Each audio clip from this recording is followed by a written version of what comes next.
Nigeria at the age of 30. Laudable as this is, there is the lingering question of funding. Many young aspirants complain about their inability to match the spending power of older candidates who they had hoped would be eased out by younger candidates. Welcome back. To discuss election funding and the role of money in politics, I'm pleased to have with me in the studio the Director, Election and Party Monitoring Department in the Independent National Electoral Commission, INEC, Mr. Aminu Idris. And we also have in the studio former Chairman, Inter-Party Advisory Council, Mr. Bashir Yusuf. You're welcome. Thank you. The only lady on the panel, Mrs. Idayat Hassan from the Center for Democracy and Development Africa, and co-founder and CEO Budget, Mr. Sheung Onigbinde. It's good to have you all here. It's a pleasure. You can join the conversation on our social media handles, via Twitter at Channels TV, at Kadaria Ahmed, and on YouTube at Channels Web, using the hashtag NGTheCore. Also follow us on Facebook at Channels Forum. Now, I found something rather interesting in the video that we just watched, and it was a statement from the former special assistant to former President Jonathan, Mr. Donyo Kupe, and he said in that report, and I quote, "Any system which requires him to put together 3 billion naira to become the governor of the state, that system has no right to send the EFCC after him." I'm going to begin with you, Mr. Bashir Yusuf. Do you agree with Mr. Kupe on that statement? Well, you see, the issues are not as simple as it has been projected in the introduction. You see, Nigeria is a country now, we are told, of about 200 million people. And the electorate, by the last count, I think getting to about 80 million. I understand during the ongoing registration exercise, about 10 million were added to the 68 million that we had before. It's a large country.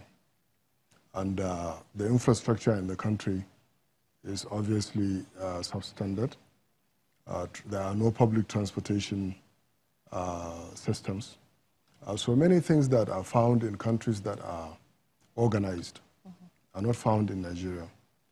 And people don't ask the question, what is the supplies end of the incentive that makes people to spend so much money in order to get into political office?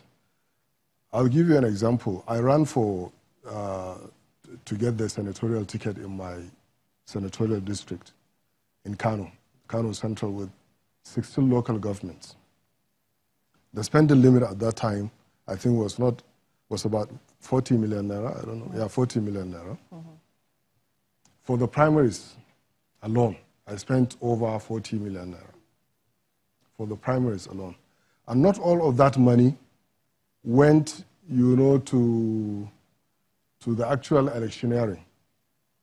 You get people coming to you, it's part of the campaign, with personal problems.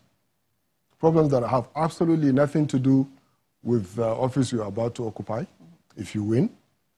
And to tell you the truth, the way Nigeria is today, I'm just telling you the real situation on ground. I lead a political party. I was the chairman of Inter-Party Advisory Council. There are so many factors that push people to breach the law in order to... But I keep asking myself, if I'm coming to serve, if I'm coming to help, why should I be spending this much money? Now, Mr. Idris, do you think it's realistic for a politician in Nigeria to stick to the cap on spending, which was set by INEC, and win elections in this country? First of all, I think the cap is set by the law, the Electoral Act, not by INEC. Okay. And the idea of monitoring or reporting political finance is for the issue of transparency, to allow the electorate know the source of money and politicians using to campaign, and to make a judgment about... so INEC's role is to ensure that, as provided by the Electoral Act, is to ensure that transparency is the key word in spending. There's requirement for political parties to report their sources of funds and who contributed to them annually.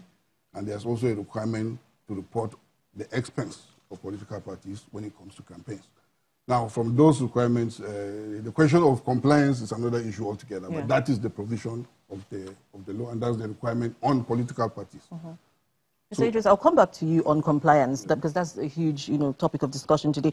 But let's go to the audience. I want to ask, especially people in the audience contesting for elections, are you aware of the cap on spending, and how realistic is it? I would like to start with you.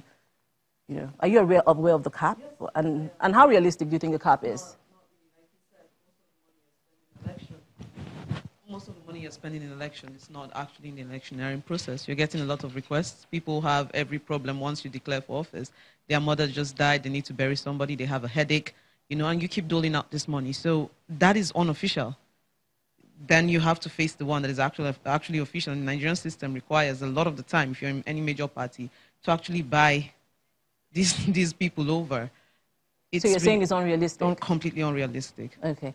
Mr. Halebo, you're also contesting, running for elective office. Are you even aware of the cap on spending, and do you think it's realistic?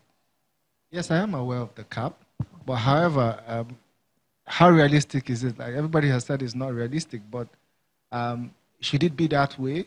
Yes, it should. I believe there should be a cap on spending, but the realism of it is that our society right now is not the way it should be. You have people who have not eaten.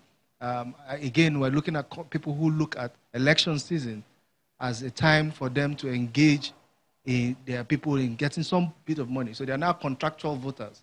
So that's the time their contract is operative, is for them to receive their benefit is during elections. So they'll just come there and hope that they can get the best they can get out of you and wait for another 4 years when they'll come back to ask you for more money.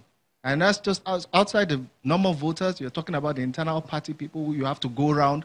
Perhaps the person who has contested for House of Representatives knows how many people he had to see before the primaries. Okay. Mr. Halebo, I'll come back to you. We need to go on the short break now. And when we return, we'll discuss the loopholes in the law guiding spending by candidates for elections. Please stay with us.